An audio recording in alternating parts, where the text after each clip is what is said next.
Our entire friend group mocked his masculinity at dinner. His revenge shocked the whole restaurant. Hello, Reddit. First time posting here, so please bear with me if this doesn't flow as well as the stories I've seen in videos. I'm one of those people who usually watches Reddit story compilations on YouTube during my downtime, and I never thought I'd be the one writing my own. But when I finally needed somewhere to turn for help and advice, I figured, why not Reddit?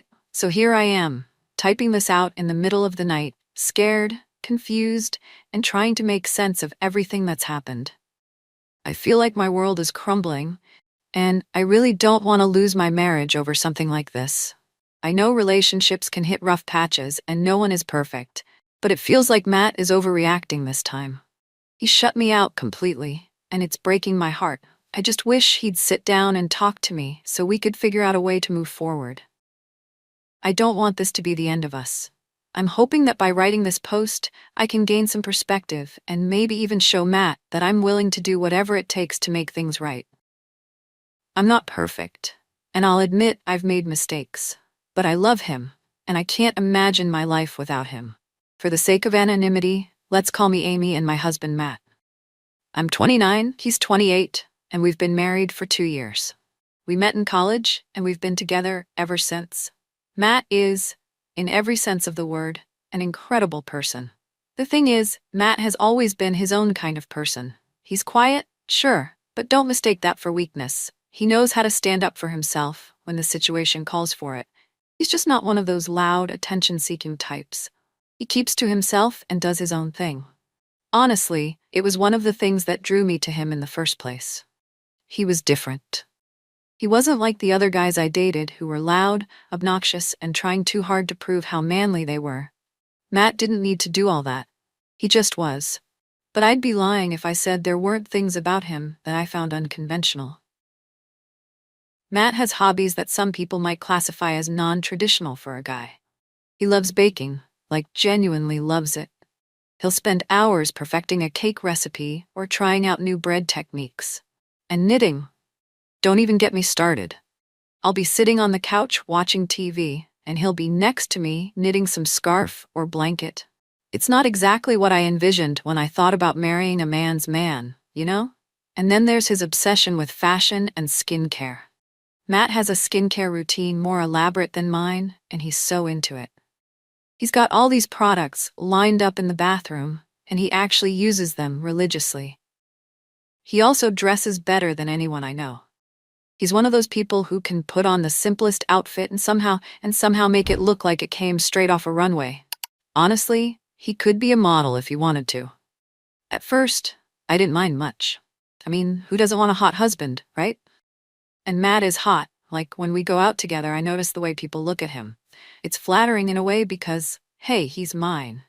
But as time went on, I started to feel a little weird about it. I grew up in a very traditional household where men didn't do things like baking or knitting. My dad didn't even know where the vacuum cleaner was, and I don't think I ever saw him cook a meal in his life. Men were supposed to be tough, stoic providers, not worrying about whether their serums had the right amount of hyaluronic acid or perfecting the flakiness of a pie crust. So yeah, it was a little strange for me. Not bad, just different. But Matt made it work. He's good at what he does, and honestly, I got spoiled. He works in cybersecurity, which is a high-pressure job, but when he's home, he's the one who takes over the house chores most of the time. He'll cook dinner, clean up, do laundry. Basically, he makes my life easier. He even tells me to sit down and relax while he handles everything. And while I appreciated it, I mean, who wouldn't? Part of me started feeling like, I don't know, like something was off. It wasn't that I didn't love him. I did. But it was hard to reconcile this image of my husband with what I'd always thought a husband should be. And okay, I'll admit it, there were times when I found myself wishing he were a little more traditional. I mean, would it kill him to put down the knitting needles and, I don't know, fix something around the house? I know, it sounds terrible, but I can't help how I feel. I grew up with this idea of what a husband should be, and Matt, he just didn't fit that mold. And as much as I admired his quirks and the way he kept everything so polished and perfect, I couldn't shake the nagging feeling that something was missing. Like, would it really kill him to act a little more like the kind of man you see in movies? Someone who could chop wood, fix cars, or at least pretend to know how to build a damn shelf. I know it sounds selfish, and maybe it is, but I've always been a little selfish.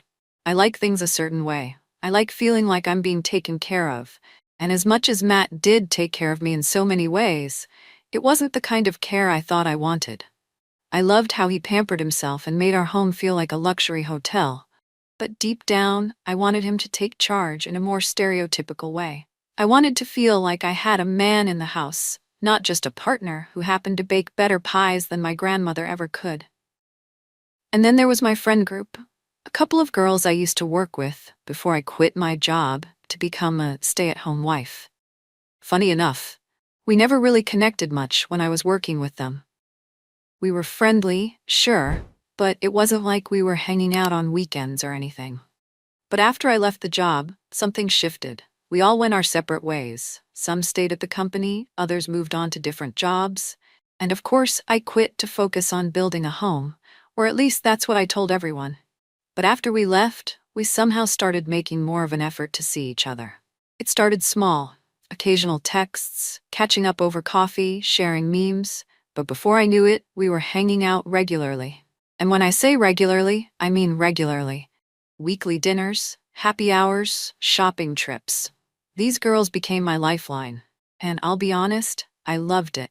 I loved having this group of women who got me, who weren't afraid to vent about their husbands or boyfriends, to share their frustrations and laugh about the ridiculous things their partners did. So at first, it was just harmless fun, you know? We'd hang out, sip on wine, and joke about the silly little quirks our partners had. It was fun, light-hearted banter that didn't mean anything. But then, as we got closer, those surface-level jokes turned into deeper conversations. We started opening up, confiding in each other about our frustrations, our insecurities, and all the things we felt we couldn't tell anyone else. And of course, that's when Matt became a bit of a thing. I didn't mean for it to happen, really, I didn't. But one night, after a couple of glasses of wine, I let something slip. I mentioned how Matt spent his weekends knitting scarves, baking macarons, and meticulously following his skincare routine like it was some sacred ritual. I thought it would be a quick laugh, maybe a funny anecdote to share and move on from. But oh no, it wasn't just a laugh, it was a gold mine for the girls. It was like I'd opened Pandora's box or the floodgates. They couldn't get enough of it. Suddenly, every hangout involved some new joke about house husband Matt, or how I must be the man of the house. They'd make comments like, "Wow, Amy, does he let you wear the pants, or does he just pick out better ones?" At first, I laughed along, of course. What else was I supposed to do? Sit there and defend him like some buzzkill? Besides, it wasn't like they were wrong. The jokes were funny, harmless even. I didn't want to disrespect Matt. He's my husband, I love him, or at least I think I do. But at the same time, I couldn't deny that the things they were saying, the jokes they were making, they struck a chord. It wasn't like they were saying anything I hadn't already thought of myself. In fact, in some twisted way, their jokes made me feel validated. Like for the first time, I wasn't crazy for wanting more out of my marriage. I wasn't crazy for feeling frustrated when Matt would spend hours perfecting the icing on a cake instead of doing something more traditionally manly. These women got it. They understood me in a way that Matt never had. And honestly, their validation felt good. It felt good to have someone else say the things I was too afraid to say out loud. It felt good to know that I wasn't alone in my feelings, that other women had similar frustrations and could laugh about them together. And yeah, maybe it wasn't entirely fair to Matt, but at the time, I didn't really care. The worst part, the absolute worst part of all of this, was how much it started to sink in. The jokes, the teasing, the comments, it all seeped into my head so deeply that I didn't even realize it was happening. At first, it was like a slow drip, you know? Bit by bit, it became part of the way I saw Matt, part of the way I acted with him. It started off small, just little things here and there. A joke at dinner about how he was basically a house husband, or a playful comment about how I was the man in the relationship. At first, I thought it was harmless. It wasn't like I was trying to hurt him. It was just banter, right? Just a little teasing to keep things light. But then it started happening more and more. The jokes got sharper, the teasing more pointed. I'd roll my eyes when he talked about his latest knitting project, or groan when he asked me to taste test some new pastry he was working on. Somewhere along the line, the jokes stopped being just jokes. They started feeling like little truths I couldn't ignore. And I guess in some twisted way, I wanted him to feel it too. So yeah, I started to behave differently. I'd make these little comments, say things in a tone that I knew was borderline condescending, like when he'd spend hours in the kitchen perfecting some elaborate dessert, or when he'd get excited about a new sweater he was knitting. I'd roll my eyes and say something cruel. Because as much as I loved Matt, as much as I appreciated everything he did for me in our home, part of me resented him. I resented the fact that he wasn't the manly man I thought I wanted. I resented the fact that he seemed so content being the way he was, while I was sitting there wishing he'd change. It wasn't just me who teased Matt, it was everyone in my circle. On the rare occasions he came out with us, my friends would jump at the opportunity to poke fun at him. I should have stepped in, but I didn't. It was easier to just laugh along, to go with the flow, even though I could see that he was uncomfortable. Everything came to a head during one particular dinner. I had picked the restaurant, a fancy, overpriced place that I knew Matt would cover, as he usually did. The night started out fine. We ordered, we chatted, and things were as they always were. Then the topic of masculinity came up. It started innocently enough, with my friends making sly comments about men in general, but soon it turned into jokes about Matt. At first, I stayed out of it, just laughing along, but the longer it went on, the easier it became to join in. It didn't feel serious at the time, just light-hearted teasing. The comments piled on. His hobbies, his skincare routine, the way he dressed. My friends painted him as this caricature, and I played right into it. I can still hear myself making a jab about how he probably spent more time picking out his outfits than I did. Then, out of nowhere, he snapped. He didn't yell, but his voice carried enough weight to make the entire table go silent. He started calling out my friends one by one, tearing into their hypocrisies. He didn't hold back. He pointed out how one of them was couch surfing because her partner had kicked her out for cheating. He exposed another for pretending to be wealthy while wearing fake jewelry and drowning in debt. He called out the one who was jobless but lied about having a high-profile career. And then he turned to me. He said it was insane that I could sit there mocking him when I depended on him for everything. He pointed out that not only was I financially reliant on him, but I had also brought along a group of broke friends who had no problem ordering expensive meals, fully expecting him to foot the bill. He told us all we were hypocrites, and he wasn't about to pay to feed people who acted like they were better than him, but were, in reality, beneath him. The restaurant was dead silent. All eyes were on us, and I can't even blame them. Matt stood, took out his wallet, paid for his portion of the meal, and left without another word. I was so shocked, I couldn't even move. My friends were equally stunned, just sitting there in awkward silence.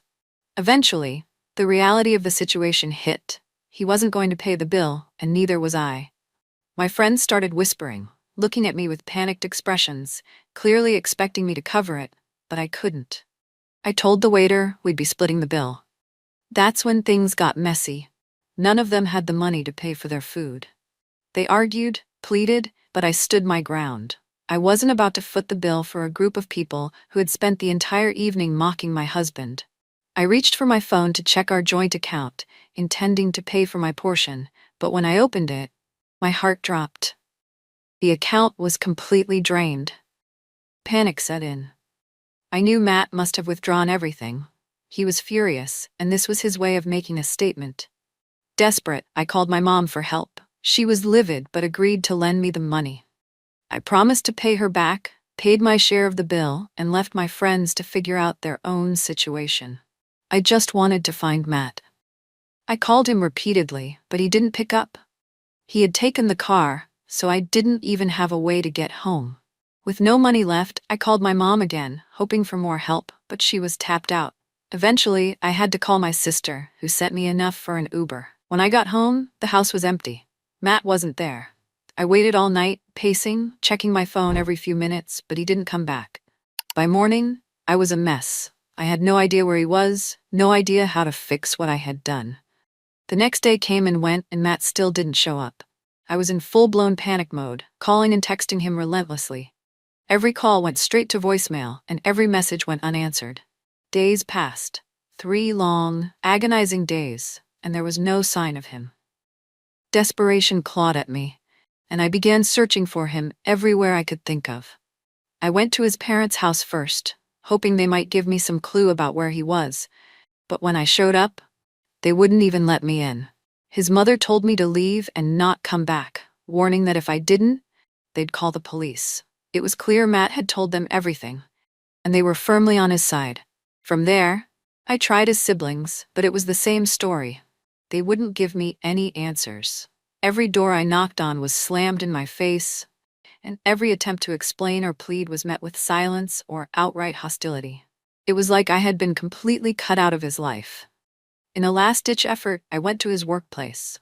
I thought maybe I could catch him there, talk to him face to face, and at least get some clarity. But when I arrived, his colleagues called security, who escorted me out of the building without so much as a word. I felt humiliated. At that point, I decided maybe he just needed time and space. I told myself that he was probably overwhelmed and would come back when he was ready. I was hoping that we could fix things, that we could talk it out and start fresh. After about a week of silence, he finally showed up at the house. When I saw him, my heart leapt. I thought this was it, the moment we'd start putting the pieces back together.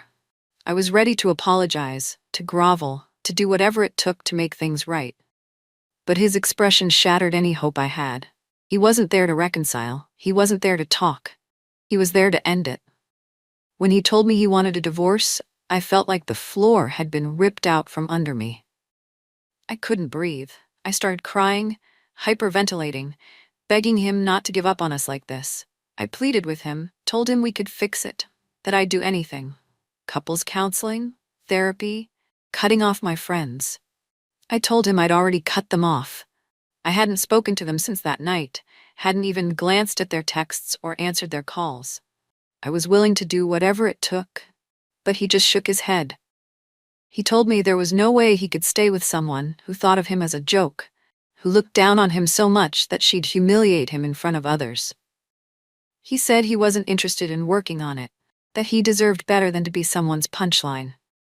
I was sobbing uncontrollably by then, clutching at him, begging him not to throw away our marriage, but he was resolute. He told me to pack my things and leave while it was still light out. He even offered to call an Uber and pay for it. I begged him not to make me leave, pleaded with him to give me another chance, but it was like talking to a wall. He didn't yell or lose his temper. He just called the Uber and started helping me pack my things when it became clear I was too distressed to do it myself. I was crying so hard I could barely see as he carried my bags to the car. When the Uber arrived, he opened the door, put my things inside, and told the driver the address to my parents' house. I begged him one last time, but he didn't even respond. He just closed the door and walked back into the house. The ride to my parents' place was a blur. I cried the entire way, my chest heaving, my mind racing with thoughts of how to fix this. How could I have let it get this bad? How could I have hurt him so deeply that he wanted nothing to do with me? When I arrived, my parents were shocked to see me like this. They didn't understand what had happened, and I didn't even have the words to explain. All I could do was cry. I don't want to lose my marriage. I don't want to lose Matt. But now I don't know what to do. I don't know how to make him see that I'm sincere, that I'm willing to change, that I'll do whatever it takes to make things right. How do I fix this? How do I show him that I'm not the same person who hurt him so badly? How do I get my husband back? Update. Hello Reddit. First of all, I hope I'm doing this right. It's my first time ever posting an update on here, so yeah, I really hope this is the right way.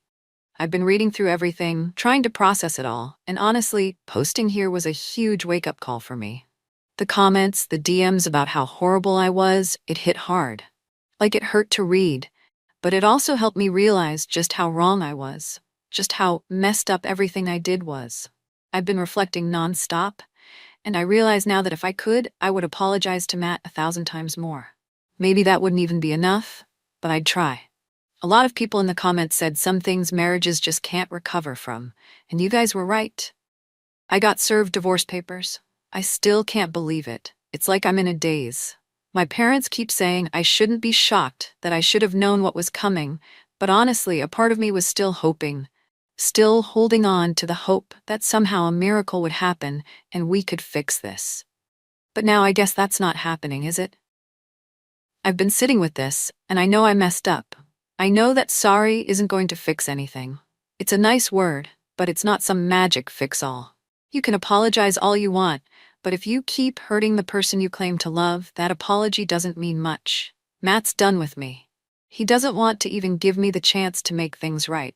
I sent him so many messages, called him over and over, and nothing. He won't budge. I guess that's just it. He's done.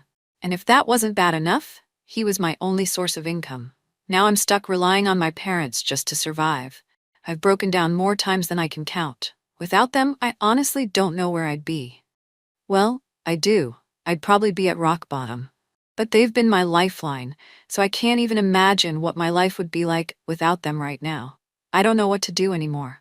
I really don't. I'm lost. And as for my friends, well, I haven't heard from them since that day. They sent me a bunch of messages, but I deleted them without even reading them. I couldn't face them. I couldn't hear what they had to say. So yeah, I've cut them off completely. I don't want anything to do with them. I don't want to hear from them ever again. To me, they were the ones who made things worse. They planted all these stupid ideas in my head, things that ruined my marriage, and I'm done with them. I don't care about any of them anymore. They might have been my friends, but I'm not going back to them. It's strange, though. I can't help but think about how different everything could have been if I just acted differently. I was so caught up in my own mess that I completely ignored what mattered most, and now it's too late. I don't even know where to go from here. I guess I just wanted to update you all and say that I realize now how messed up I was. I don't expect anyone to forgive me. I don't even know if Matt ever will, but I'm trying to face the consequences of what I did. I've got a long way to go to figure this out, and as for what's next, I'm not sure, but I'm trying to figure that out too. Update. Hello Reddit. It's been a while since I last updated. Honestly, life has just been, well, a mess. I've been so caught up in it all that I couldn't even bring myself to post. But now here I am again, writing this out, and I feel beyond embarrassed. So here's the thing. I'm pretty sure Matt found my original post. It's not like he uses Reddit, but I'm sure someone else saw it, found it, and showed it to him. And when he forwarded it to me with a simple, "This you," I think that's when I truly realized how much I've screwed up. I swore I'd never post again, but here I am. This is going to be my final update, the last chapter of this whole mess. I'm hoping that somehow he'll see this and maybe, just maybe, understand just how bad my life has been over the past few months. Maybe it'll even show him how much I regret everything and how badly I want to fix things. Maybe we can start over, date again or something? I don't know. I know it sounds pathetic, but I just feel so lost. So to catch everyone up, after the divorce was finalized, I completely snapped. That was the turning point, I guess. I didn't fully process the weight of everything until that moment. It felt like everything was crashing down around me, and I couldn't handle it. I ended up in a 24-hour psych ward evaluation because I honestly just didn't want to be here anymore. I was in so much pain that I thought I couldn't bear it. I was just heartbroken, and when I got out, it didn't get any better. And then my parents, the people I thought were my support system, they turned their backs on me. They told me they were too old for this kind of drama, that I was too much for them. It stung like 1,000 needles.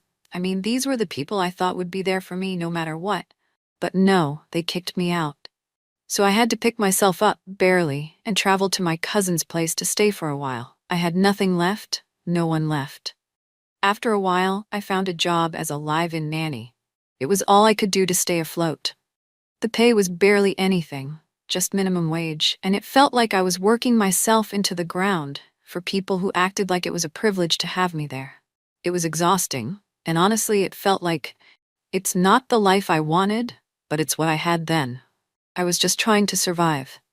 After that, I got sick. As if things couldn't get worse, I got really, really sick, and I was in the hospital. I could barely pay my hospital bills, of course, and I got fired. I can't even barely afford medication right now. I started a GoFundMe, but people aren't really donating, and I really don't blame them for that. So now I'm kind of jobless. I'm looking for jobs. I'm kind of jobless and homeless. I'm looking for jobs that have live-in positions. So, I mean, if anybody has anything like that, you can just send me a DM, please.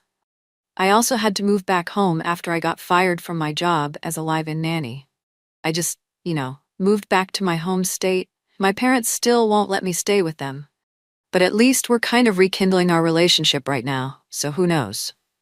When I look back at everything, it's hard to even recognize myself. I didn't realize what I had until I lost it all.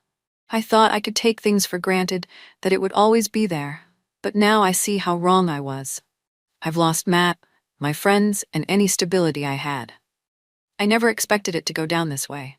I guess I was too blinded by my own pride, my own stupidity, to see how good I had it. Now I would give anything to turn back time, to undo the mistakes I made, but I can't. All I can do now is reflect on everything I lost and hope that maybe there's a way to fix things. I know this probably isn't going to change anything, and honestly, I don't even know if Matt will ever read this. But if he does, I just want him to know how sorry I am. I am so sorry. He deserved better. He deserved someone who would fight for him, who wouldn't push him away like I did. I should have tried harder. I should have done better. I am so ashamed of myself.